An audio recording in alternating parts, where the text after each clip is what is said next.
All right, it's Tuesday, and that means it's time for Tuesday tier rankings. It was a wild week in the NFL. Nobody on a bye week this week, so that means we got all 32 guys right here, and we are going to be putting every starting quarterback into one of these 6 categories. We have great, good, fine, poor, trash, and I've also given a new tier for this week that's just called Jameis Winston. So let's get into the quarterbacks starting here in the NFC East with Jalen Hurts. I've had a lot of you guys giving me grief because you feel like I don't give Jalen Hurts enough credit. I feel like I've put him in the fine tier a lot because a lot of weeks, Saquon Barkley is carrying the load for that Eagles team as good as they are. But you know what? They won a big game against a good team. So I will say, even though you look at the stats and it doesn't look like he did anything great, you know what? He is playing consistent, good football for the Eagles. I thought Jalen Hurts was good. I will move Jalen Hurts up into the good category for all of you Eagles fans who give me a hard time on these because I don't give Jalen enough credit. Drew Lock got the start for the Giants on Thanksgiving Day. The Giants are just biding time till the end of the year. They're a disaster. And I thought that Drew Lock was, I'm not going to put him all the way in the trash, but Drew Lock was poor. He had the nice touchdown run that was pretty cool. But overall, Drew Lock was poor. And the Giants are horrible. One of the worst teams in the league. What are you going to do? Cooper Rush for the Cowboys. I think he's done a nice job since he got in there. He's on a pretty bad team. I thought Cooper Rush was fine. on Thanksgiving Day. This was a game that most of us probably slept through. We had that turkey nap going on. I don't think anybody was just excited for Giants-Cowboys because they're both bad. But I thought Cooper Rush was fine, and he was absolutely the better quarterback in this game. Last but not least, in the NFC East is Jaden Daniels, who whooped my Tennessee Titans, and I thought that Jaden Daniels was quite good. I hate that it had to happen to my team, but this was just an opportunity for the Commanders to get back on the right track for Jaden Daniels. Lost a few games there. And, he, needless to say, he took what the Titans defense was giving him, and that was wide open lanes to run and wide open receivers to throw it to. And he did what he needed to do against the Titans, and that is torched us. So Jaden Daniels was good. Moving over to the AFC East with Aaron Rodgers. I am so sick of this Jets team, dude. And I don't even like the Jets. I watched the Jets beat the Titans in person back in week 2, and I thought this Jets team was going to be pretty good. They're awful, and Aaron Rodgers is just poor. It's just poor, dude. Missing, was it Garrett Wilson that he missed for a wide open touchdown? The pick 6 was awful. For his own legacy, I think he needs to retire at the end of the year because he had such a great career in Green Bay. You don't want to be remembered like this, man. You don't want to be remembered like this. What about Drake May? Drake May in a losing effort to the Indianapolis Colts. And I'm going to put Drake May where I usually put him, and that is good. I keep in mind the fact that Drake May is playing on a bad team, and you're talking about a team that's already eliminated from playoff contention on December 3rd. But he's doing okay. He's doing well. He's playing well. A lot of upside. I feel like I say the same thing about him every week. He's just on such a bad team. I feel like he's playing well. Tua Tagovailoa on Thanksgiving night. The final score of this game against the Packers really didn't clearly tell the story of how lopsided this was. The Packers whooped the Dolphins. And it proves what everyone says about the Dolphins and about Tua. They just don't play well in cold weather. And that's not good because every NFL season is in December and the playoffs are in January. It's going to be cold. And I don't know what to say about Tua because they got behind. He threw for a lot of yards. I feel like a lot of that was because they got down early and they had to throw the ball to try to get back in the game. So I'm really confused on where to even put Tua. I guess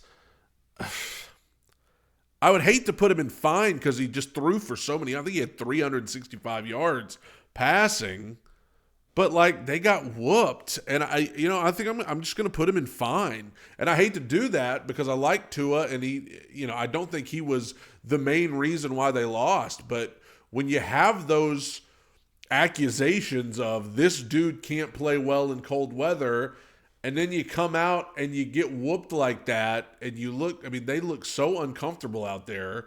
I'm going to put Tua in fine.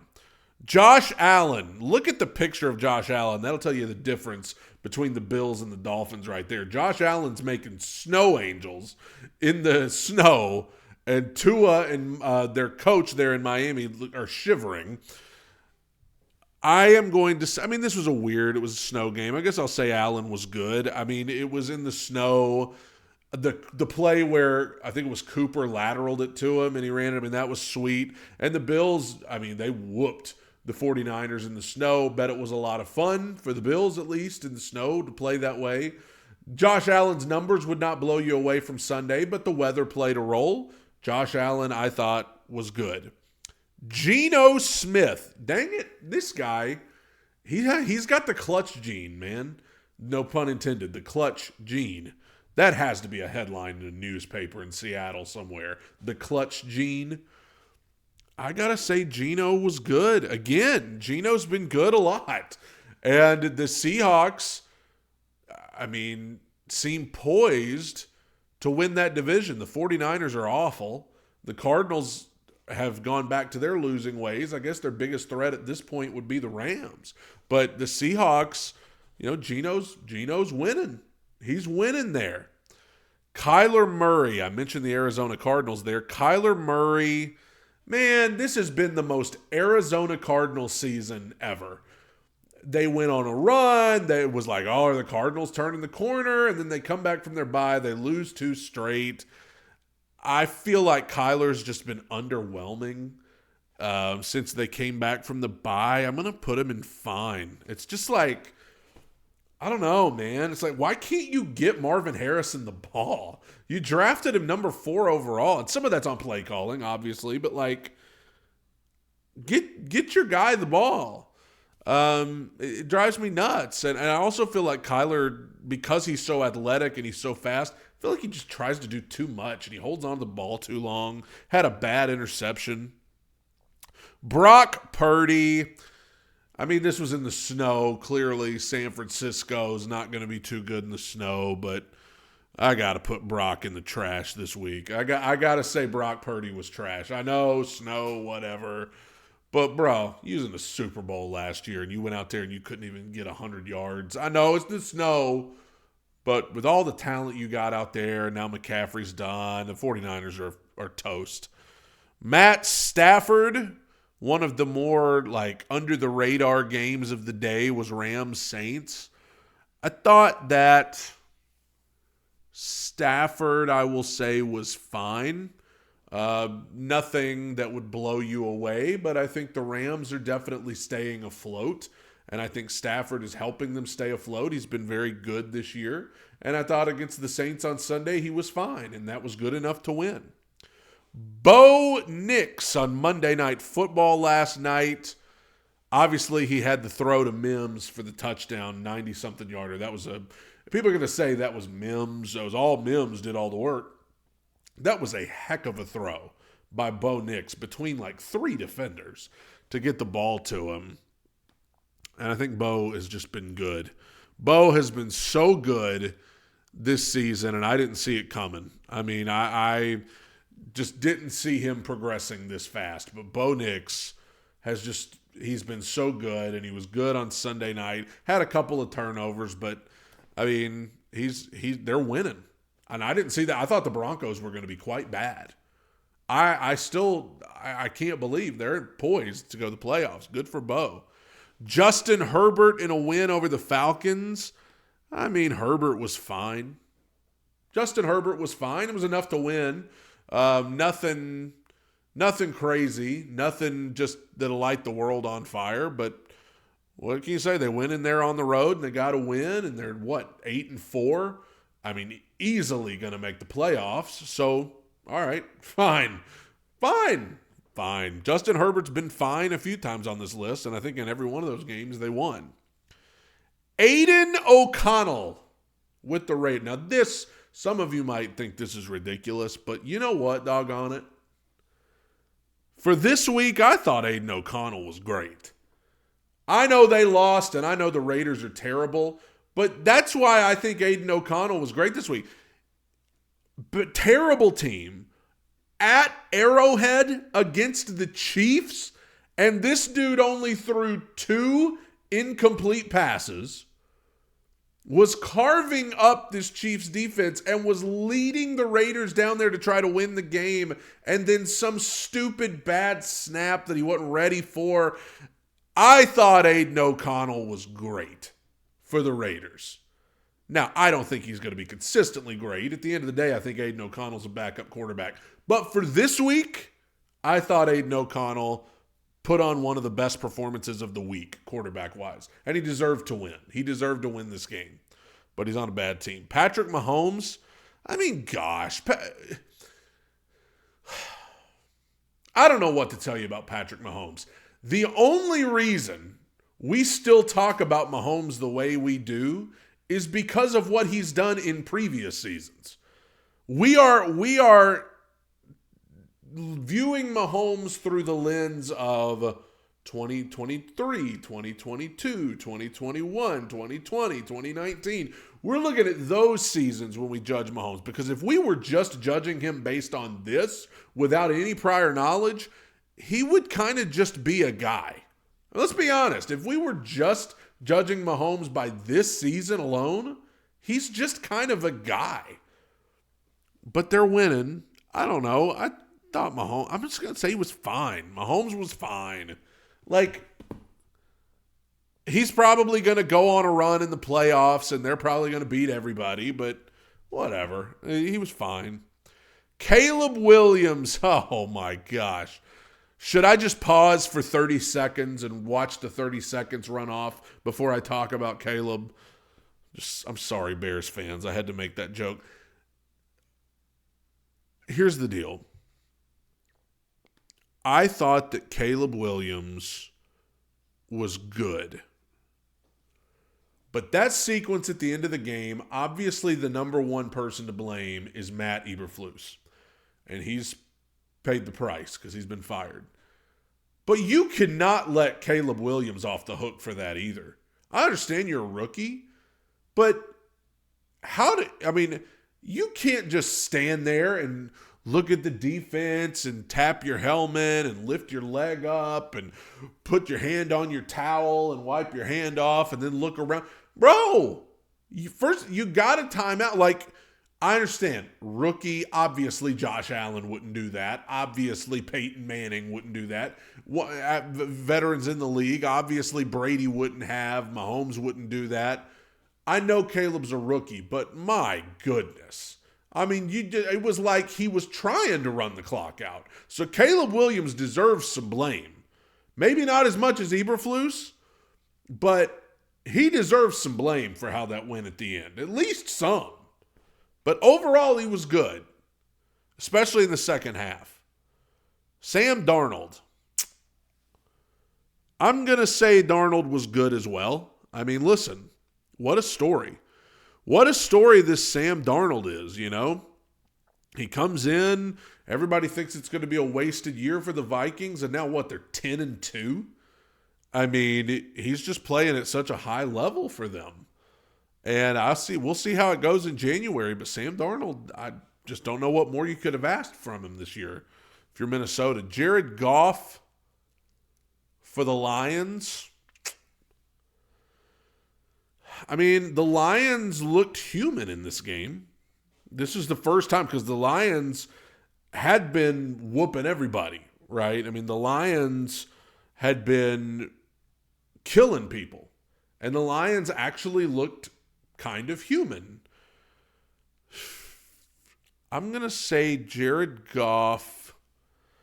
Yeah, I guess Goff was good. I guess Goff was good. Not one of his best performances of the season, but he was good. Jordan Love.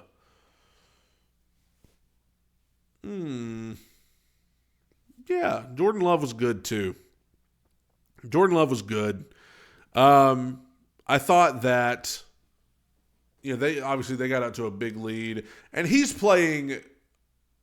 I say every week he scares me to death, but he's playing a lot calmer now. I feel like the insane throws he was trying to attempt, some of those crazy turnovers he was having, I feel like he's calming down, getting his wits about him. So, yeah, Jordan Love was good. Joe Burrow was good too. He's just that defense there in Cincinnati owes him an apology. They owe him an apology because he's been playing really good football this year, and their defense just cannot stop anybody. Jameis Winston. Okay, so obviously I have created a tier just for Jameis. Because I was sitting here and I was like, I don't even know where to put Jameis. Because, he nearly had 500 yards passing. He was throwing some dots. But then he just threw the game away at the end. And then he said, God, deliver me from pick sixes. So he gets his own tier. I don't even know. Where do you put this guy? He threw for nearly 500 yards. He was slinging it all night. And then at the end, this was a very Jameis Winston game, man. The highs are really high, and the lows are incredibly low. He gets his own tier. He's the first person ever to get their own tier. Russell Wilson, y'all can laugh at this man all you want. Russell Wilson was great. He was great. And he's been really good since he came in. I saw everybody on Twitter talks about how cringe he is and how, he's so tough to listen to him talk and all this stuff. All I know is this dude, I know he threw a pick six earlier in the game, but after that, Russell Wilson was on fire Sunday. They put up 44 points. You're not seeing that a lot in the NFL this year. If you're not Detroit, you're not putting up those kinds of points. But Pittsburgh did it on Sunday, and Russell Wilson has just been fantastic. And look out for them, too, because, he's won a Super Bowl. So look out for the Steelers come playoff time, because Tomlin, Wilson, they know how to do this. Lamar, everybody has talked about the Ravens like they're Super Bowl contenders. But right now, they're just an 8-5 wild card team is what they are. And so, Lamar was good. There's no denying that Lamar is something else, okay?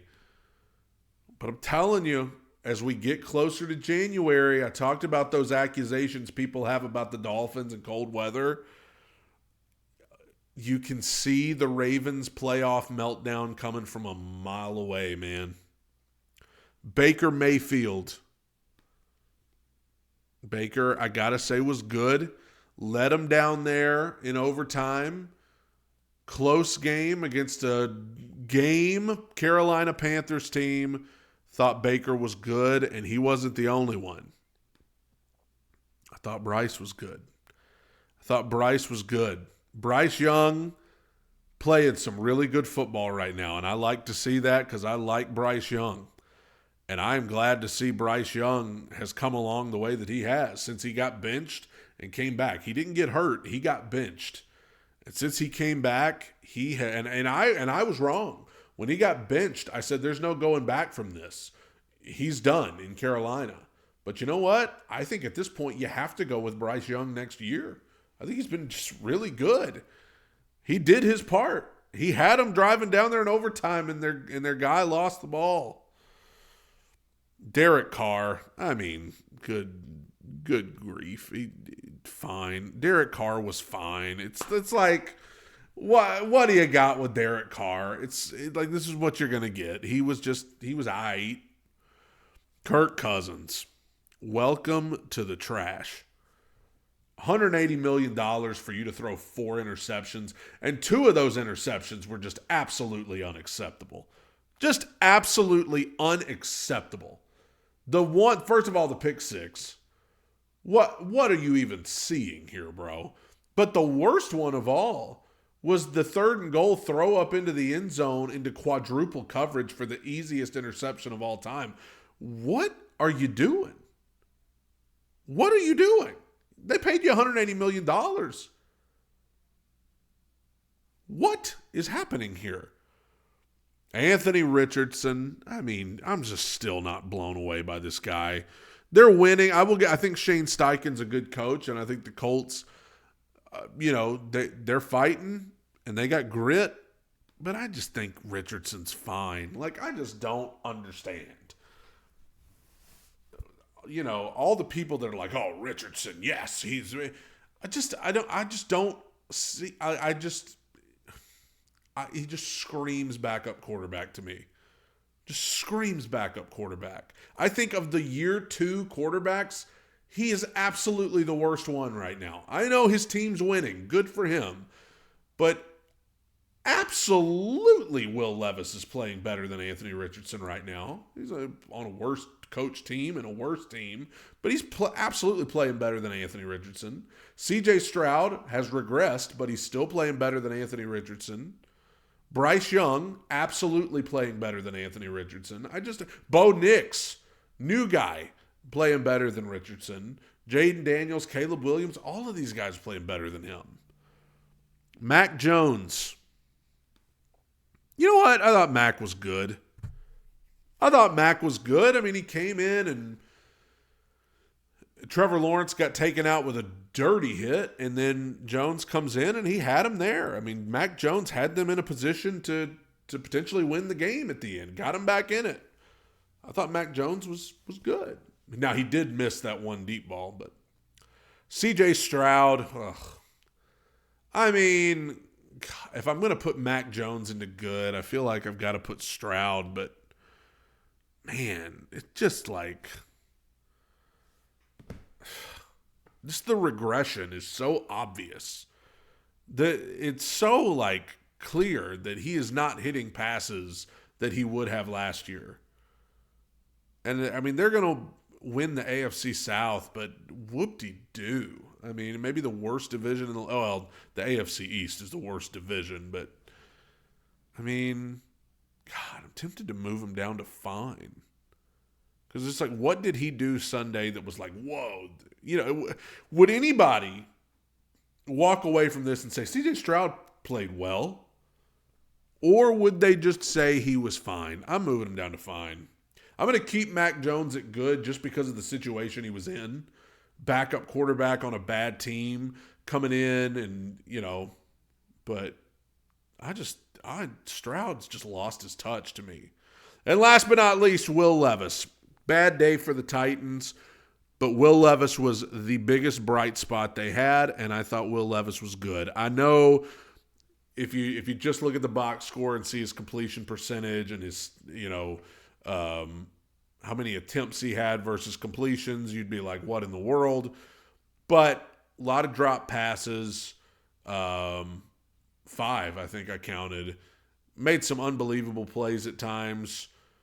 In a situation where you've got to throw the ball because we got down so early because our punt returner fumbled and our running back fumbled. But I thought Will Levis was good, and he's been good for the last few weeks. What a weird list this week. In the great tier, Aiden O'Connell and Russell Wilson are the 2 in the great tier. What? In the good tier, a whole lot of guys. Jalen Hurts, Jaden Daniels, Drake May, Josh Allen, Geno Smith, Bo Nix, Caleb Williams, Sam Darnold, Jared Goff, Jordan Love, Joe Burrow, Lamar Jackson, Baker Mayfield, Bryce Young, Mac Jones, and Will Levis. Goodness gracious. In the fine tier, Cooper Rush, Tua Tagovailoa, Kyler Murray, Matt Stafford, Justin Herbert, Patrick Mahomes, Derek Carr, Anthony Richardson, and C.J. Stroud. In the poor category, Drew Lock and Aaron Rodgers. In the trash, Brock Purdy and Kirk Cousins. And in the Jameis Winston tier, Jameis Winston. Let me know what you think about this. It's tough making these lists every week, man, because some of y'all get on here and you're like, what are you thinking? But I mean, I'm trying my best here, folks. Tighten up, bye.